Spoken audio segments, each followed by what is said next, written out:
ಭಗವದ್ಗೀತೆ ಅಧ್ಯಾಯ 4 ಜ್ಞಾನಕರ್ಮ ಸನ್ಯಾಸ ಯೋಗ ಶ್ಲೋಕ 36 ಅಪಿ ಚೇದಸಿ ಪಾಪೇಭ್ಯಃ ಸರ್ವೇಭ್ಯಃ ಪಾಪಕೃತ್ತಮಃ ಸರ್ವಂ ಜ್ಞಾನಪ್ಲವೇನೈವ ವೃಜಿನಂ ಸಂತರಿಷ್ಯಸಿ. ಈ ಶ್ಲೋಕದಲ್ಲಿ ಬರುವ ಪದಗಳ ಅರ್ಥವನ್ನು ನೋಡೋಣ.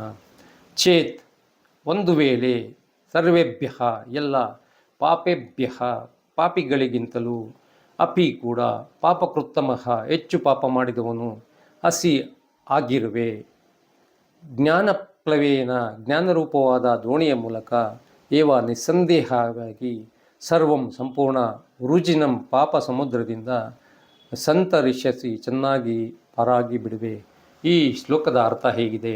ಒಂದು ವೇಳೆ ನೀನು ಎಲ್ಲ ಪಾಪಿಗಳಿಗಿಂತಲೂ ಕೂಡ ಹೆಚ್ಚು ಪಾಪ ಮಾಡಿದವನು ಆಗಿರುವೆ, ಆದರೂ ನೀನು ಜ್ಞಾನರೂಪವಾದ ದೋಣಿಯ ಮೂಲಕ ನಿಸ್ಸಂದೇಹವಾಗಿ ಸಂಪೂರ್ಣ ಪಾಪ ಸಮುದ್ರದಿಂದ ಚೆನ್ನಾಗಿ ಪಾರಾಗಿ ಬಿಡುವೆ.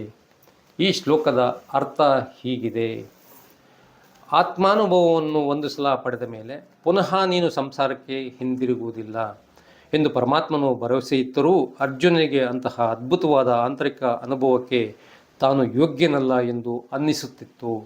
ಅಂತಹ ಭಾವನೆ ನಮಗೆಲ್ಲರಿಗೂ ಬರಬಹುದು. ಏಕೆಂದರೆ ನಮಗೆ ನಮ್ಮಲ್ಲಿರುವ ನ್ಯೂನತೆಗಳ ಬಗ್ಗೆ ತಿಳುವಳಿಕೆ ಇದೆ. ಇಷ್ಟೆಲ್ಲ ನ್ಯೂನತೆಗಳಿರುವಾಗ ನಮ್ಮಲ್ಲಿ ಆತ್ಮಜ್ಞಾನವಾಗುವುದಾದರೂ ಹೇಗೆ? ಪಾಪಿಗಳನ್ನು ದೂರವಿಡುವಷ್ಟು ವೇದಾಂತವು ನಿರ್ದಯ ತತ್ವವಲ್ಲ. ಪರಮಾತ್ಮನು ಎಲ್ಲರ ಹೃದಯವಾಸಿ. ಪ್ರತಿಯೊಬ್ಬ ವ್ಯಕ್ತಿಗೂ ತನ್ನ ಆತ್ಮನನ್ನು ನೋಡಿಕೊಳ್ಳುವ ಹಕ್ಕಿದೆ. ಸರ್ವವ್ಯಾಪಿಯಾದ ಬ್ರಹ್ಮನು ಎಲ್ಲರ ಹೃದಯದಲ್ಲೂ ಇರುವುದರಿಂದ ಎಂತಹ ಪಾಪಿಯೂ ಕೂಡ ಸ್ವಪ್ರಯತ್ನದಿಂದ ಅವನನ್ನು ಸೇರಬಹುದು. ಜೀವನ ಧರ್ಮದ ಶಾಸ್ತ್ರವೇ ಗೀತೆ. ಅದು ಮಾನವನಿಗಾಗಿ ಬರೆದದ್ದು. ಅದರ ಸಾರ್ವತ್ರಿಕ ಉಪಯೋಗವನ್ನು ಈ ಹೇಳಿಕೆಯಲ್ಲಿ ಸ್ಪಷ್ಟಪಡಿಸಿದೆ. ಪಾಪಿಗಳಲ್ಲಿ ಕಡುಪಾಪಿಯಾದರೂ ಸಹ ಅವನ ಸಾಧನೆಯ ಮೂಲಕ ಬ್ರಹ್ಮನ ತಾಣವನ್ನು ಸೇರಬಲ್ಲ ಎಂದು ಅದು ಮಾನವನಿಗೆ ಭರವಸೆ ಕೊಡುತ್ತದೆ. ಮಾನವನ ಈ ಜನ್ಮ ಸಿದ್ಧ ಹಕ್ಕನ್ನು ಇಷ್ಟು ಸ್ಪಷ್ಟವಾಗಿ ಪ್ರಪಂಚದ ಮತ್ತೆ ಯಾವ ಶಾಸ್ತ್ರವೂ ಹೇಳಲಿಲ್ಲ. ಈ ಶರೀರದಲ್ಲಿ ಜೀವಭಾವದಲ್ಲಿರುವವನೇ ಆತ್ಮನು ಎಂದು ತಿಳಿಯುವುದಕ್ಕೆ ನಿಜವಾದ ಜ್ಞಾನ ಎನ್ನುವುದು. ನಮ್ಮ ನಿಜ ಸ್ವರೂಪವನ್ನು ಅರಿತ ಮೇಲೆ ಅಥವಾ ನಿಜ ಸ್ವರೂಪವನ್ನು ಕಂಡು ಎಚ್ಚರಗೊಂಡ ಮೇಲೆ ವಿಷಯ ಸುಖಗಳ ಕರೆ ನಮ್ಮನ್ನು ಆಕರ್ಷಿಸಲಾರದು. ಮತ್ತೆ ಪಾಪ ಗಳಿಸುವ ಭಯವೇನೋ ಇರದು.